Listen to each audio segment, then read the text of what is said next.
और चैप्टर 7 हमारा इसका नाम है मेटाबॉलिज्म। मेटाबॉलिज्म इसके इससे पहले कि हम मेटाबॉलिज्म को देखें, आप ये देखेंगे ये फूड है, ठीक है। फूड जो है वो हमारी बॉडी में जाती है और फूड केमिकल एनर्जी है। क्या है जी? Chemical energy.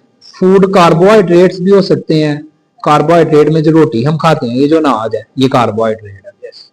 फूड जो है वो फैट्स भी हो सकते हैं, जो हम ऑयल घी यूज करते हैं वो फैट्स हैं। फूड प्रोटीन भी हो सकते हैं, जो हम गोश्त यूज करते हैं, अंडे यूज करते हैं, वो वाले। और कुछ और चीजें भी जैसे साल्ट्स वगैरह, वो भी फूड है।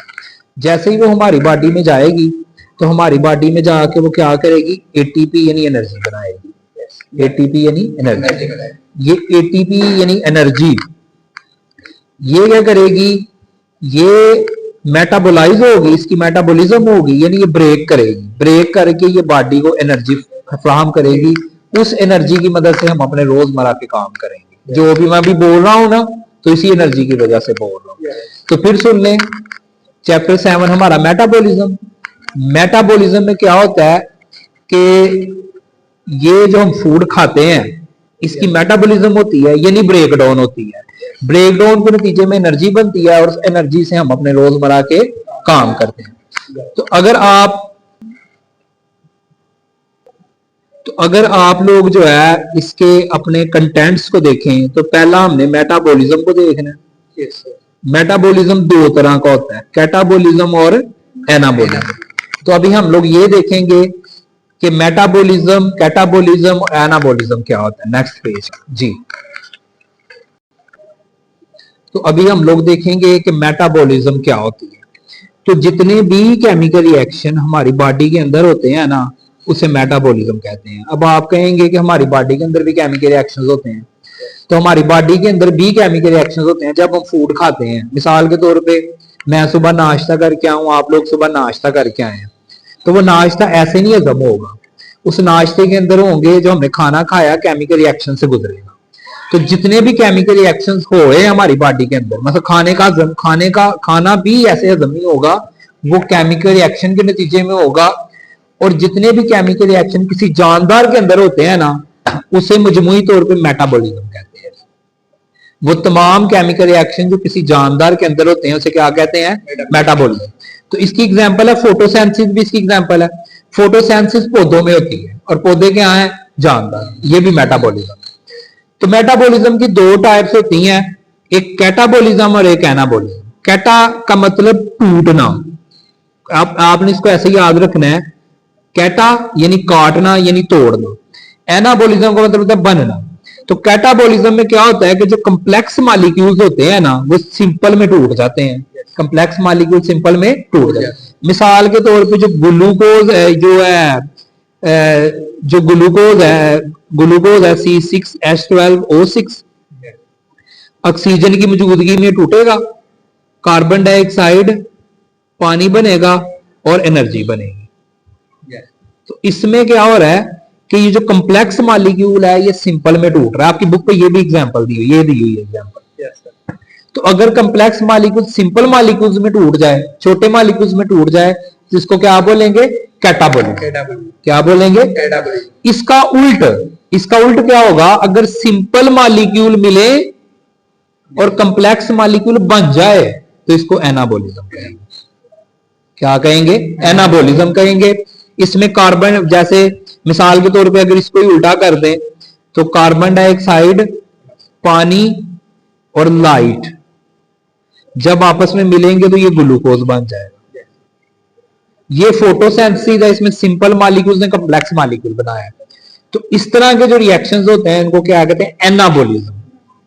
क्या? एनाबॉलिज्म। तो वो तमाम बायोकेमिकल रिएक्शन, केमिकल नहीं बायोकेमिकल, जो जानदारों में होते हैं उसे कहते हैं मेटाबॉलिज्म। ठीक है जी। तो केमिकल रिएक्शंस में दो चीजें होती हैं, रिएक्टेंट, जो चीजें अमल करती हैं वो रिएक्टेंट है, और इसके नतीजे में जो चीजें बनती हैं वो प्रोडक्ट हैं। और जानदारों के अंदर जो केमिकल रिएक्शंस हैं उनको बायोकेमिकल रिएक्शंस कहते हैं। बायो का मतलब जानदार, और केमिकल रिएक्शंस का मतलब ये जानदार होते हैं। अब जी मैंने आपको समझाया है कि जो बायोकेमिकल रिएक्शंस, वो रिएक्शंस जानदारों के अंदर होते हैं, उन्हें बायोकेमिकल रिएक्शंस कहते हैं। और कोई भी जो केमिकल रिएक्शन है उसको तेज करने के लिए कैटालिस्ट होते हैं जो उस केमिकल रिएक्शन को तेज करते हैं। इसी तरह जानदारों में जो केमिकल रिएक्शंस होते हैं उनको बायोकेमिकल रिएक्शंस कहते हैं। और बायोकेमिकल रिएक्शंस को तेज करने के लिए हमारी बॉडी में बायो कैटालिस्ट होते हैं और बायो कैटालिस्ट का दूसरा नाम है एंजाइम। हम जब खुराक खाते हैं, जब फूड खाते हैं, तो फूड जो है वो हमारे स्टमक के अंदर जाती है। स्टमक के अंदर डिफरेंट कैटालिस्ट जिनको एंजाइम्स कहते हैं वो फूड के ऊपर अमल करते हैं और खुराक की डाइजेशन को तेज करते हैं। अगर ये ना हो, ये कैटालिस्ट या एंजाइम्स ना हो, तो फूड हमारे स्टमक में पड़ी रहेगी और हजम नहीं होगी। तो ये जो एंजाइम्स हैं ये जरूरी है ताकि हमारी बॉडी में जो बायोकेमिकल रिएक्शंस है वो तेज चले, यानी ये हमारी बॉडी में बायोकेमिकल रिएक्शंस को तेज करते हैं। अब एंजाइम्स काम कैसे करते हैं इसको थोड़ा सा देख लेते हैं। तो ये देखें एंजाइम्स अब काम कैसे करेंगे। ये एंजाइम्स हैं और एंजाइम्स आपने याद रखना है ये प्रोटीन होते हैं, सिर्फ प्रोटीन के बने होते हैं। ये जो एंजाइम, ये जो इसकी साइट है इसको बोलते हैं एक्टिव साइट। एक्टिव साइट वो साइट है जहां पे आगे कोई भी सबस्ट्रेट आके अमल करेगी, कोई भी सबस्ट्रेट आगे जुड़ेगी। तो ये सबस्ट्रेट आई, ये एंजाइम की एक्टिव साइट के साथ जुड़ गई। एंजाइम ES का मतलब है एंजाइम सबस्ट्रेट कॉम्प्लेक्स बन गया। ठीक है, फिर क्या करेगा एंजाइम, ये जो सबस्ट्रेट आई है इसको बदल देगा प्रोडक्ट में। ठीक है, और ये प्रोडक्ट जो है ये बन के एंजाइम वैसे ही रहेगा क्योंकि कैटालिस्ट चेंज नहीं होता। कैटालिस्ट क्या करेगा, वो सबस्ट्रेट को सिर्फ प्रोडक्ट में बदलेगा और खुद वैसे का वैसे ही रहेगा। तो ये एंजाइम खुद वैसे का वैसे ही रहेगा और जो सबस्ट्रेट आई है उसको इसने किस बदल दिया है, प्रोडक्ट के अंदर। तो अभी हमने देखा है कि सबस्ट्रेट क्या होता है। सबस्ट्रेट वो है जो एंजाइम्स की स्पेसिफिक साइड पे आके जुड़ता है, वो सबस्ट्रेट है। उस सबस्ट्रेट जब एंजाइम के ऊपर आगे जुड़ता है तो एंजाइम सबस्ट्रेट कॉम्प्लेक्स बनेगा और उसके बाद ये प्रोडक्ट बन जाएगी। इसके बाद ये प्रोडक्ट बन जाएगी। तो ये सबस्ट्रेट है और ये जी आपकी प्रोडक्ट। अच्छा जी, ये बहुत सिंपल कंसेप्ट है। कुछ एंजाइम सेल के अंदर काम करते हैं, उनको इंट्रासेलुलर एंजाइम कहते हैं। मिसाल के तौर पे जो ग्लाइकोलाइसिस होती है वो सेल के अंदर होती है, यानी साइटोप्लाज्म में होती है। ये सेल है ना, तो ये सेल का साइटोप्लाज्म है।